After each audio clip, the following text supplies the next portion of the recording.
இதோ என் மேலங்கியை பெற்றுக்கொள். இந்த பெட்டியையும் எடுத்துச் செல். மிகவும் வலுவாக இருக்கும். இம்முறை என்னால் ஒன்றுமே விற்க முடியவில்லை. ஒரு பட்டியலையை தவிர அந்த முதலியாரின் மகன் வாங்கிக் கொண்டார். தந்தை இறக்கும் தருவாயை அறிவிக்க விரும்புகிறார். அந்த விருப்பமும் கூடிய சீக்கிரம் நிறைவேறும் என்று எதிர்பார்க்கிறார். இது யார்? ஒரு நண்பரா? வெளிநாட்டில் இருந்து நம் வீடு தேடி வந்த உறவினராக இருக்க வேண்டும். உறவினரே, நான் உங்கள் மன்னிப்பை நாடுகிறேன். வீட்டில் உணவு இல்லாத வீடு, ஒரு மதுவில்லாத கோப்பை, பால் இல்லாத வாடுரை, பூ இல்லாத பூங்கா, இவைகள் போன்றது. இது நம் உறவினர் அல்ல. உறவினர் இல்லவா? அப்படி என்றால் இந்த ராஜகம்பீரமான தோற்றம் கொண்ட நம் விருந்தினர் யார்தானோ? என் பெயர் மாரவர்மன். என்ன, இந்த நாட்டின் இளவரசா? ஆஹா, ஒவ்வொரு இரவும் என் வீட்டு சாளரம் வழியே நிலவின் வெள்ளி நிறத்தில் திகழும் உங்கள் அரண்மனை கோபுரங்களை நான் கண்டு ரசிப்பதுண்டு. அரசகம்பீர மாவீரரே, வாருங்கள், நீங்கள் வாருங்கள். என் மனைவி அழகற்றவள், நேர்மையானவள், நம்பிக்கையானவள். இருந்தாலும் அவள் தனது முட்டாள்தனமான பேச்சினால் உங்களை அதிகம் துன்புறுத்தவில்லை என்று நம்புகிறேன். அது பெண்களுக்கே உள்ள பழக்கம் தானே. கருணை நிறைந்த பெண் அவள். அழகு நட்சத்திரங்களை மங்க வைக்கும் ஒளிவிளக்கு, தேவ மங்கையர்களையே தோற்க வைக்கும் தோற்றம் கொண்டவள். என்னை மிகவும் அன்புடன் வரவேற்றாள். உங்கள் இருவருக்கும் விருப்பம் அதுவேன். நான் உங்களது எளிய வீட்டிற்கு அடிக்கடி வர தயாராக உள்ளேன். உங்கள் வணிகம் உங்களை வேறு ஊருக்கு கொண்டு சென்றால் நான் இங்கே இருந்து அவள் தனிமையை தவிர்ப்பேன், துக்கம் மாற்றுவேன். என்ன சொல்லுகிறீர் மாசாட்டுவரே? என் அருமை பிரபுவே, நீங்கள் இவ்வளவு அரச மரியாதை கொடுத்து இந்த அடிமையின் நாக்கை கட்டி போட்டு விட்டீர்கள். என்னால் ஒன்றுமே சொல்ல முடியவில்லை. உயர்ந்த பிறவி அரசகுமாரர் நற்பயன்களினால் தமக்குள் இருக்கும் நியாயமற்ற வேறுபாடுகளை பொருட்படுத்தாமல் ஒரு உண்மையான குடிமகனின் வீட்டிற்கு சிறந்த நண்பனாக வருவது போன்ற செயல்கள் தான் நம் நாட்டை சேர்த்து வைக்கின்றன. இனி ஒரு முறை என் நண்பனாக இந்த வீட்டிற்கு வருவீர்கள் என்று நினைக்கிறேன். இன்று என்னிடம் பொருள்கள் வாங்க வந்திருக்கிறீர்கள் அல்லவா? பட்டா வெல்வெட்டா, உங்கள் மனதை ஈர்க்க பல பல பொருட்களை வைத்திருக்கிறேன். என்ன தயக்கம்? காலம் தாமதமாகிவிட்டதே என்று தயங்குகிறீர்களா? நாங்கள் பாவம் வர்த்தகர்கள், இரவும் பகலும் உழைத்துத்தான் ஏதோ சிறிது ஆதாயம் சேமிக்க முயற்சிக்கிறோம். இந்த நாட்டின் கட்டணங்களும் வரிகளும் மிகவும் அதிகம். எங்களுக்காக வேலை செய்பவர்களுக்கு திறமை மிகவும் குறைவு. மனைவிகளுக்கு அறிவும் தந்திரமும் கிடையாது. நான் நேரத்தை வீணாக்குகிறேன். என் பெட்டி எங்க? வாருங்கள் வாருங்கள் வாருங்கள், வேகம் வேகம். பொருள் வாங்குபவர்கள் பொறுமை இழப்பார்கள். அவர்களை காத்து வைத்திருக்க கூடாது. வேகம் வேகம் வேகம். வாருங்கள் பிரபு, வாருங்கள்.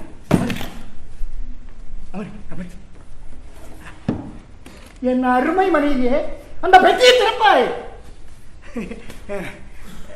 வேகம் வேகம். அதல்ல நான் நினைக்கிறேன். பத்திரமாக பத்திரமாக. விலை உயர்ந்த பொருள், கல்லணி பூப்பட்டு பார்த்தீர்களா? தங்க நூலிலே ரோஜா பூ நெய்திருக்கிறார்கள்.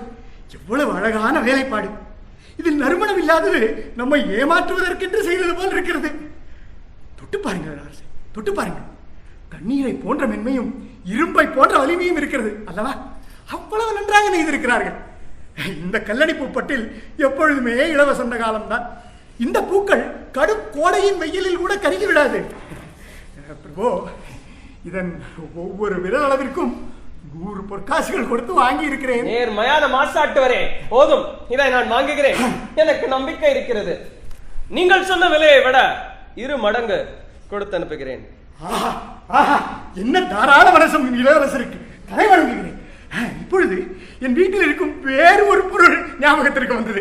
அதை நீங்கள் கண்டிப்பாக பார்க்க வேண்டும். இளவரசருக்கே உரிய மேலங்கி, காஞ்சிபுரத்திலேயே பட்டும் வெல்வெட்டும் சேர்ந்து நெய்தது. மாதுளம் கூட வடிவமைப்பு. அதன் ஒவ்வொரு விதைகள் ஒவ்வொன்றும் முத்துக்கள், தோள்பட்டையில் இருக்கிறதெல்லாம் பயிர்கள்.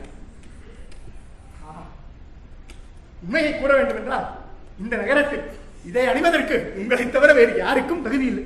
இது உங்களுக்கு மிகவும் நன்றாக பொருந்தும்.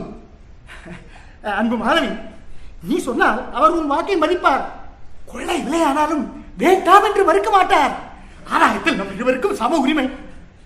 நான் என்ன உங்கள் சிற்றாளா? நான் ஏன் உங்கள் வெல்வெட் பட்டு மேலங்கிக்கு பேரம் பேச வேண்டும்? இல்லை என் அழகு மாதவி, நான் அந்த மேலங்கியை வாங்குகிறேன். இந்த மாசாட்டுவன் வைத்திருக்கும் எல்லா பொருள்களையும் நான் வாங்குவேன். இளவரசர்கள் மீட்கப்பட வேண்டும். அது மட்டுமன்றி இத்தகைய அழகான எதிரியிடம் தோற்று போகும் அரசர்கள் கடவுளாசி பெற்றவர்கள்.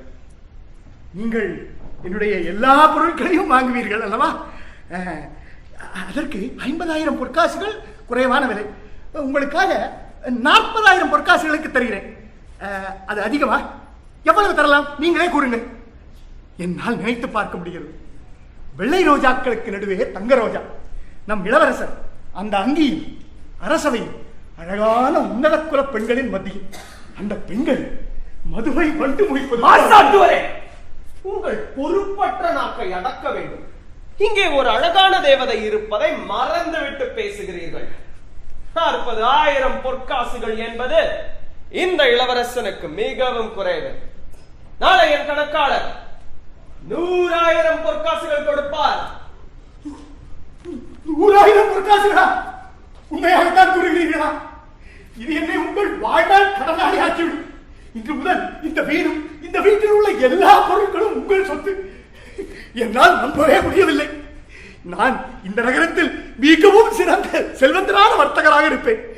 நிலங்கள் வாங்குவேன், தோட்டங்கள் வாங்குவேன், இங்கிருக்கும் எல்லா நெஞ்சல் ஆலைகளையும் வாங்கிவிடுவேன். இனி பட்டு வெல்வெட்டு பொருட்களில் ஒரே முதலாளி நான் தான். பட்டு வெல்வெட்டு முத்துக்கள், அரபிக்கடல் முத்துக்கள், ஈழக்கடல் முத்துக்கள் எல்லாம் எனக்கே சொந்தம். அதில் யாருக்கும் பங்கு தர மாட்டேன். அரசகுமாரா, இந்த இரவு நான் உங்களுக்கு என் அன்பை சமர்ப்பிக்கிறேன். நீங்கள் எது கேட்டாலும் நான் மறுக்க மாட்டேன். நான் என் அழகு மாதவியை கேட்டால்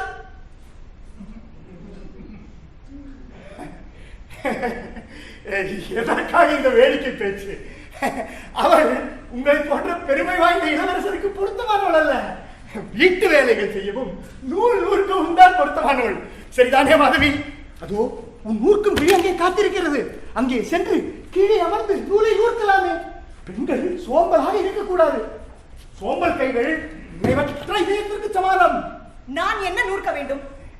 ஊதா நிலத்தில் மேலாடை நெய்தால் அது துக்கத்திற்கே ஆர்வம் கூடும். மெலிதான துணியில் நெய்து விட்டால் நல்ல நறுமணம் உள்ள மூலிகைகளை சேர்த்து சடலங்களை சுற்றலாம். நீ எது வேண்டுமானாலும் நெய்யலாம். அது பற்றி எனக்கு கவலை இல்லை. இந்த பலமில்லாத நூல் மீண்டும் மீண்டும் வெட்டி போகிறது. நூற்கும் கழி மிக கடினம். என்னால் இன்று நூற்க முடியாது. பரவாயில்லை, நாளை நீ நூற்கலாம். நீ எப்பொழுதும் இந்த நூற்கும் கழியோடு தான் இருக்க வேண்டும். கடற்கரையில் கேட்ட வதந்தி. வங்க நாட்டு வியாபாரிகள் தங்கள் மஸ்லின் பட்டை சட்டத்திற்கு அனுமதித்த விலையை விட குறைந்த விலையில் விற்கிறார்களா? கேட்டீர்களா? நாங்கள் அரசரிடம் குறை கூறியிருக்கிறோம். ஒரு வணிகன் வேறொரு வணிகனை இப்படி வஞ்சிக்கலாமா? வெளிநாட்டிலிருந்து இங்கு அடைக்கலம் கொண்ட வெளிநாட்டு வணிகர்கள் நம் நாட்டு வணிகர்களின் லாபத்தை கெடுக்கலாமா? இது என்ன நேர்மை? வியாபாரிகளையும் அவர்கள் லாபத்தையும் பற்றி நான் என்ன செய்ய வேண்டும்? அரசாங்கத்திடம் உங்களுக்காக சிபாரிசு செய்ய வேண்டுமா? நீங்கள் முட்டாள்களிடமிருந்து வாங்கி விகடர்களிடம் விற்கும் மேலங்கியை அணிய வேண்டுமா? பட்டு விற்பதும் பட்டு சேர்ப்பதும் உங்கள் வேலை. எனக்கு வேறு வேலைகள் இருக்கின்றன. என் பிரபுவே, எங்களை மன்னிக்க வேண்டும். என் கணவர் ஆத்மா எப்பொழுதும் கடை வீதியிலேயே சுற்றுகிறது. அவர் இதயம் கம்பளியின் விலை கேட்டு துடிக்கிறது. ஆனாலும் அவர் மிகவும் நம்பிக்கையானவர். கணவா, உங்களுக்கு ஒரு வெட்கமும் இல்லையா? ஒரு பெரிய பிரபு நம் வீடு தேடி வந்தால் இப்படியா தேவையற்ற வார்த்தைகளால் துன்புறுத்துவதா? அவரிடம் மன்னிப்பு கேளுங்கள். தாழ்மையுடன் கேட்கிறேன், மன்னியுங்கள் பிரபு. நாம் வேறு விஷயங்களை பற்றி பேசுவோம். நம் குலகுரு அரசருக்கு ஒரு ஓலை அனுப்பி இருக்கிறார். விஜயநகர சாம்ராஜ்யத்துடன் ஒப்பந்தம் செய்து கொள்ள. பிரபு, இது நம்மை ஒரு பெரும் குழியில் வீழ்த்துவது போல் எனக்கு தோன்றுகிறது. நாங்கள் விஜயநகர அரசரை மிக கவனத்துடன் பார்த்துக் கொண்டிருக்கிறோம். அவர் இங்கே வருவதாக கூறிக்கொண்டே இருப்பார், ஆனால் வருவதில்லை. இந்த கதைகள் எனக்கு தேவையில்லை. கவனிக்க பல முக்கிய வேலைகள் இருக்கின்றன. நீங்கள் நம் விருந்தாளியை மிகவும் சோர்வடைய வைக்கிறீர்கள். கிருஷ்ணதேவராய ராஜா நமக்கு யார்? அதே போலதான் வங்கள கம்பளி வியாபாரிகளும். ஓஹோ, அப்படியா? இந்த வலிமை மிக்க உலகம் சுருங்கி இந்த 3 ஆத்மாக்கள் மட்டும் இருக்கும் இந்த சிறு அவையாக மாறிவிட்டதா என்ன? நான் ஏன் இப்படி பேசுகிறேன்? என் குதிரை சவாரி என்னை சோர்வடைய செய்து விட்டது. என் குதிரை சாலையில் 3 முறை சறுக்கிவிட்டது. அது ஒரு கெட்ட சகுனமாக எனக்கு தோன்றுகிறது. நம் வாழ்க்கைக்கு இவ்வளவுதான் இல்லையா? நாம் பிறக்கும் பொழுது நம் தாய் அழுகிறார், நாம் இறக்கும் பொழுது யாரும் அழுவதில்லை. யாருமே அழுவதில்லை.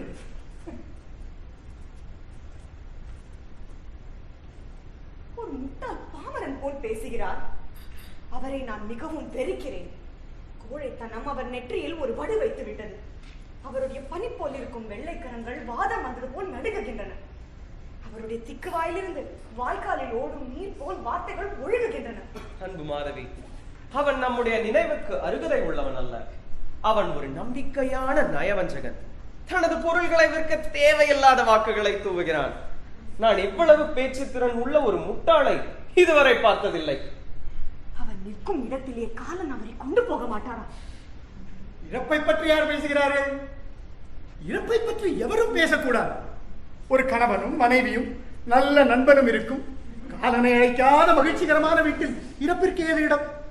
ஒழுக்கமற்ற வெறுக்கத்தக்க வேசிகளின் வீடுகளை தேடிச் செல்லட்டு வந்த காலன் ஒழுக்கமான மனைவிகள் தங்கள் கூட்டை வெறுத்து வேறு அரசகுமாரர்களை தேடும் கேடா வேடிக்கைகளை தேடட்டும் அவன். இனி நாம் வாழ்க்கையின் இறுதி காலத்தை பற்றி பேச வேண்டாம். இந்த இரவு வாழ்க்கையின் இன்பத்திற்காக படைக்கப்பட்டது. பிரபு, நீங்கள் என்னுடன் இருந்து என் வீட்டில் மது அருந்துவதில் விலக்கில்லை அல்லவா? வாருங்கள் வாருங்கள் பிரபு, வாருங்கள். ஆஹா, உங்களுக்காக ஏற்கனவே ஒரு இடம் ஒதுக்கப்பட்டிருக்கிறது. அமருங்கள், வாருங்கள் பிரபு. மாதவி, சாளரத்தை மூடு, கதவை மூடி தாழ்பால் போடு. இந்த சந்தேகமான உலகம் நம் வீட்டிற்குள் பார்க்க வேண்டாம். இது என்ன கரை? வெறும் திராட்சை சாறு.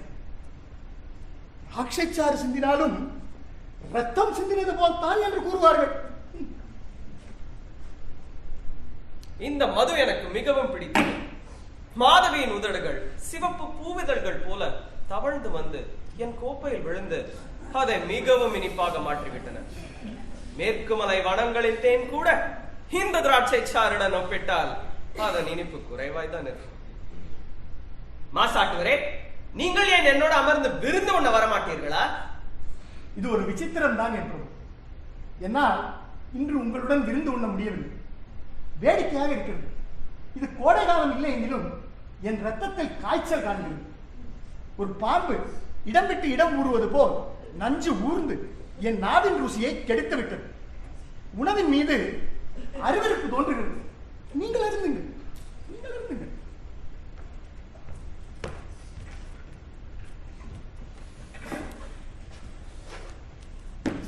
மாதவி, இந்த கலாச்சாரமற்ற மனிதன் என்னை மிகவும் வெறுப்பிக்கிறான். எனக்கு இப்பொழுது போக வேண்டும். நாளை மீண்டும் வருகிறேன். எப்பொழுது வரலாம் என்று சொல்லலாமா? விடிகாலையில் வாருங்கள். உங்களை காணாத ஒவ்வொரு நிமிடமும் என் வாழ்க்கை வீண்தான்.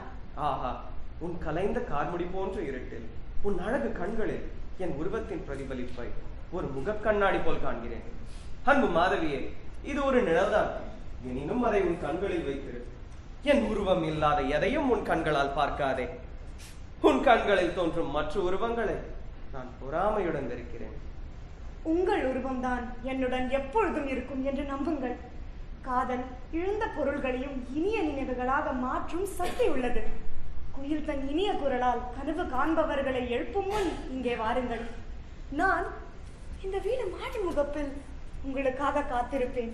முத்தும் பவழமும் பதித்த கரும் சிவப்பு பட்டியை என்னை வரவேற்க காத்திருக்கும் அல்லவா? அடியோடு அடி வைத்து வரும் தாமரை இலை நீர்த்துளி போல அசைவில்லாமல் வருவேன். நான் காதலிலும் இறப்பிலும் என்றும் உங்களுடையவன். மாசாட்டுவரே,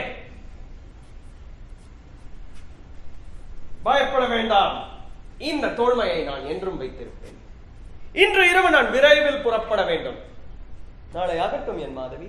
சரி சரி, நீண்ட நேரம் பேச விரும்பினேன், நடக்கவில்லை. உங்கள் தந்தை உங்களுக்காக காத்திருப்பார்.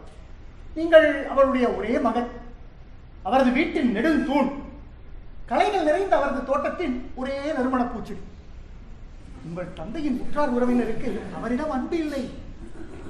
உங்கள் சொத்துக்களை அபகரிக்க பொறாமையுடன் காத்திருக்கிறார்கள் என்று பேச்சு. நான் உங்கள் வாளை கொண்டு வருகிறேன். என் வீட்டில் மது அருந்தி விருந்து உண்ட என் அருமை நண்பரை நான் நன்றாக கவனித்துக் கொள்ள வேண்டும். ஆஹா, என்ன வாழ் இது! காஞ்சியின் குரோதத்தின் சின்னம். பாம்பு போல் வளைந்து கொடுக்கும், ஆனால் மிக கொடியது. இவ்வளவு கூர்மையான வாழ்முனையை நான் இதுவரை தொட்டதில்லை. என்னிடமும் ஒரு வாழ் இருக்கிறது, சற்று துருப்பிடித்திருக்கும். சாந்தமான நாங்கள் பணிவு நிறைந்தவர்கள். நியாயமற்ற உலகத்தை பற்றி முழுமுழுக்காமல் எவ்வளவு பலு வந்தாலும் பழக்கப்பட்டவர்கள், ஏற்றுக்கொள்ள அபச்சாரங்களை சகித்துக் கொள்ள பயிற்சி பெற்றவர்கள். நான் அவமானம், பொது அவமதிப்பு, தரம் குறைவான நடத்தை எல்லாம் சகிப்பேன். ஆனால் என்னுடைய பொருள், அது நான் உணவு உண்ணும் பாழ் களிமண் தட்டானாலும் சரி, அதை திருட வரும் பாழ் மனிதனை அவன் சிறிய தவறுக்காக அவன் உடலையும் ஆத்மாவையும் வாழ விட மாட்டேன். எதற்காக இப்படி பேசுகிறீர்கள்? பிரபு, என் வாழ் உங்களுடைய வாளை விட மேலானதாக இருக்குமோ என்று சந்தேகிக்கிறேன். ஒரு முறை பார்க்கலாமா? இல்லை, என் நிலை மிகவும் தாழ்ந்தது என்று நினைக்கிறீர்களா? அதனால் உங்கள் வாழ் என் வாளுடன் விளையாட்டிற்காகவோ தீவிரமாகவோ போட்டியிடுவதில் தயக்கமோ? இல்லவே இல்லை. விளையாட்டிற்காகவோ அல்லது தீவிரமாகவோ வாழ் போட்டி போடுவது உங்கள் முன் வெறும் வாளுடன் நிற்பதை விட நல்லது. எடுங்கள் உங்கள் வாளை. மாதவி, என் வாளை கொண்டு வா. அரச குமாரனுடையதா அல்லது பட்டு வியாபாரியுடையதா மேன்மையானது என்பதையும் பார்க்கலாம். என் தாமதம்.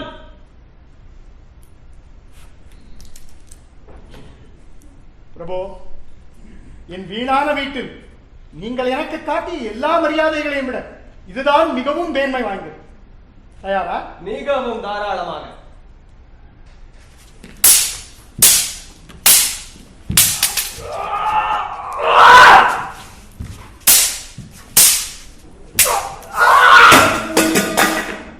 அப்படியா? அந்த பந்தத்தின் வெளிச்சம் என் கண்களை மறைத்து விட்டது. கவலைப்படாதே மாதவி, உன் கணவன் சிறிது ரத்தம் சிந்துகிறார். ஒரு துணி ரத்தம் சிந்தினால் என்ன? மறுபடியும் கொன்றுவிடு, கொன்றுவிடு.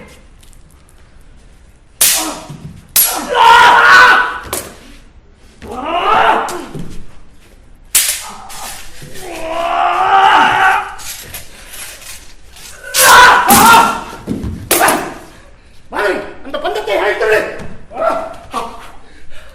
பிரபு, இன்று நாம் இருவரில் ஒருவன். இல்லையே, நாம் மூவருமாக இருக்கலாம்.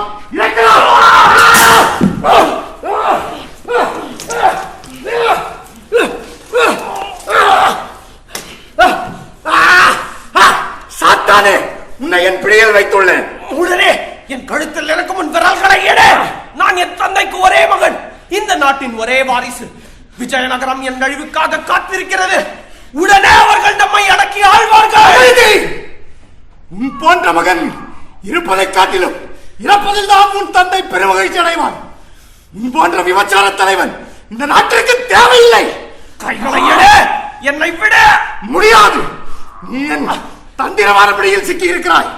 யாராலும் எதனாலும் உன்னை காப்பாற்ற முடியாது. உன் அவமானமான வாழ்க்கை மிகவும் அவமானமாக முடிய போகிறது. எனக்கு கடவுளை வணங்க, பாவங்களை களைய நேரம் தேவை. எதற்காக? நீ போகும் இடத்தில் கடவுள் இருப்பார். அவரிடம் நேரடியாக உன் பாவ மன்னிப்பை கேட்டுக்கொள். மாதவி, எனக்கு உதவு. உனக்கு தெரியும் நான் அப்பாவி என்று. நான் ஒரு பாவமும் செய்யவில்லை. என்ன? இன்னும் அந்த பொய் சொல்ல சுதனைகளில் உயிர் இருக்கிறதா? மனிதனே, அவன் நியாயமாக வாழ்ந்துவிடு.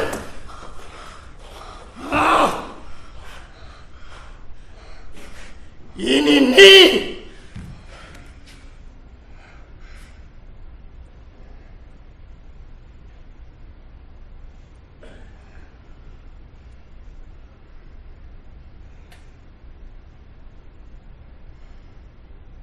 நீங்கள் இவ்வளவு பலசாலி என்று என்னிடம் சொல்லவே இல்லை.